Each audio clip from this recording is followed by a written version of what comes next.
Buenas tardes. Bien, voy a pasar a explicar el PDF que mandé la semana pasada. Bien, dice efemérides, 20 de junio, Día de la Bandera, paso a la inmortalidad del general Manuel Belgrano. ¿Qué quiere decir el paso a la inmortalidad? Se refiere a la muerte, ¿sí? Ese día se conmemora el Día de la Bandera porque coincide con la muerte del general Manuel Belgrano, que es su creador. Bien, en la introducción, en la primera parte, que es esta que está acá, va a hablar de algunos datos biográficos de Manuel Belgrano, dónde nació, bueno, y demás. Vamos a la historia de la bandera, que es lo que me interesa ahora, ¿sí? Que sería el segundo párrafo. Ustedes lo van a leer tranquilos. Ponen pausa al video y lo leen. Dice, el 27 de febrero de 1812, el general Manuel Belgrano ordenó izar, o sea, levantar, por primera vez la bandera que él había creado. Aunque era abogado y no un militar de carrera, hacía 2 años que Belgrano combatía en las guerras contra los enemigos de la Revolución. ¿Sí? Recuerden que en esa época los enemigos eran los españoles. ¿Sí?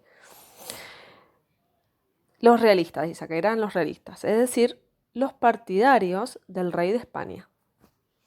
El gobierno revolucionario lo había enviado al mando del regimiento de patricios y del batallón de castas, que se llamaba así porque estaba compuesto por indígenas, negros, mestizos y mulatos, a la zona donde hoy se encuentra la ciudad de Rosario, a orillas del río Paraná.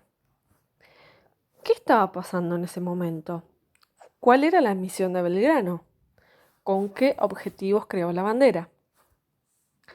Después de la Revolución de Mayo hubo guerras porque los partidarios del rey desconocieron la autoridad de la primera junta, que era el gobierno revolucionario.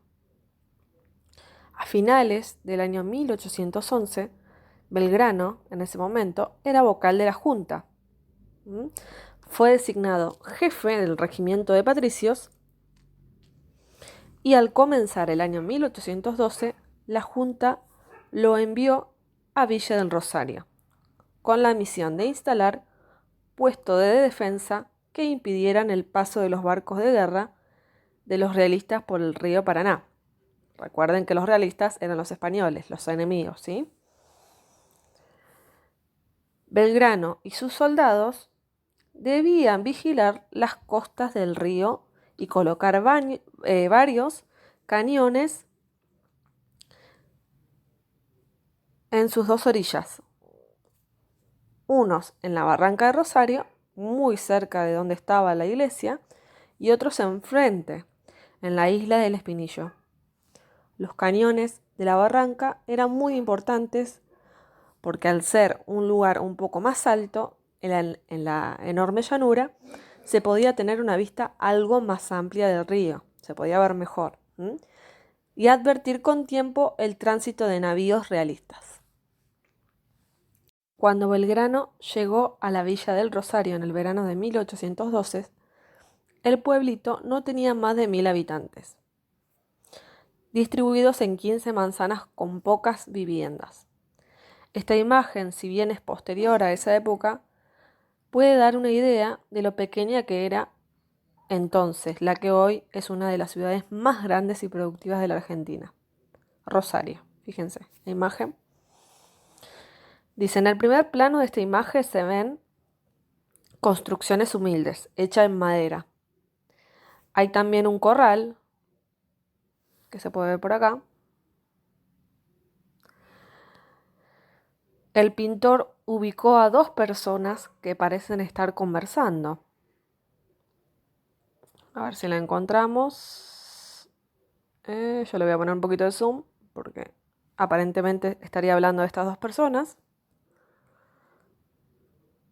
Una de ellas recostada en el pasto. Sí, es esa entonces. Un perro los acompaña. Esta es la zona más baja de la villa, donde a veces puede llegar el agua del río Paraná e inundar. Hacia atrás, el terreno se hace más alto y las viviendas son de otros materiales, con techos planos como en España. Son pocas las que tienen techo a dos aguas. A la izquierda, arriba, ubicamos la iglesia. Acá arriba. Ay, esperen que pongo el pincel. Acá arriba estaría la iglesia. Está el punto más alto. Tiene 2 torres con campanario. Cuando la misión estaba por terminarse, Belgrano escribió al gobierno, que en ese momento estaba formado por 3 personas y por eso se llamaba triunvirato, para solicitarle un emblema que distinguiese a sus soldados de los realistas, y el triunvirato, en respuesta, aprobó el uso de la escarapela celeste y blanca. Lo que él buscaba en ese entonces era distinguirse, ¿no? Esto no está en la lectura, lo estoy explicando, de los españoles. Buscaba distinguirse de los españoles porque tenían otros colores. Entonces, ¿cómo identificaba a sus soldados de los enemigos? Entonces fue por eso que él decidió crear una insignia, que en este caso fue la escarapela, que lo distinguiese de los demás.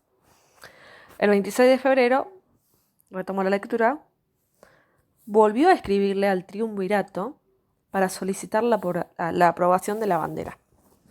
Sin esperar la respuesta, al día siguiente enarboló, o sea, creó la bandera celeste y blanca y la presentó a los soldados, milicianos y habitantes de las zonas a orillas del río Paraná. ¿Por qué Belgrano no esperó la aprobación de la bandera por parte del triunvirato? ¿Por qué se imaginan? Belgrano había observado el desánimo de quienes habitaban la zona y de las tropas al llegar a la villa del Rosario. Entre otros lugares, las luchas estaban siendo desfavorables para las fuerzas patriotas y muchos temían por el rumbo de la revolución. Pensó que una bandera propia ayudaría a unirse, hermanarse y comprometerse con la construcción de un nuevo país.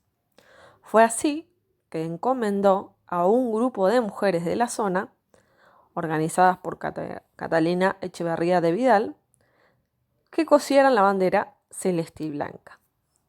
Aparentemente, la bandera fue bendecida por el cura párroco de la iglesia, Julián Navarro, e izada por un joven llamado Cosme Maciel. Luego de la ceremonia religiosa, levantando su espada hacia la bandera, Belgrano pronunció un discurso lleno de entusiasmo.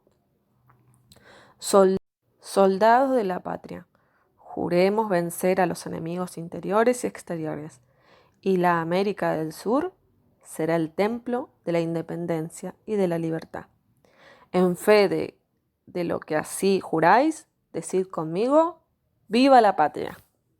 Ese juramento, según las costumbres de la época, terminó con un multitudinario ¡viva!, como nosotros hacemos en los actos. Lo gritaron al mismo tiempo, entusiastas y emocionados, todos los militares y civiles presentes. Hay distintas obras que representan ese momento. Vamos a analizar en detalle una de ellas para saber más sobre la jura de la bandera. Es decir, que vamos a tomar una pintura como fuente de información para reconstruir la historia, como hacen los investigadores. Se trata de la pintura de Tomás del Villar, que muestra la bandera exhibida por Belgrano mientras, según parece, está recorriendo a caballo las filas de soldados. La obra se titula El general Belgrano enarbolando la bandera, ideada por él en 1812. Fue pintada por el artista en 1947, es decir, 135 años después. Y acá tenemos la imagen.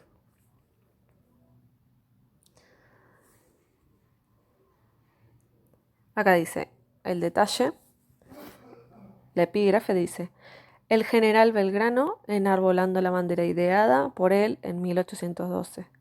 Tomás del Villar, 1947. En esta obra, pintada en 1947, se puede ver el río Paraná y sus orillas. Belgrano, montado en un hermoso caballo blanco, erguido, o sea, parado, el caballo, sostiene la bandera celeste y blanca en alto para que todos la vean. El artista representó a los soldados con el uniforme del regimiento de patricios en posición de firme, formados en cuadro. Los que están de pie pertenecen al batallón de la infantería. Los de atrás, los de atrás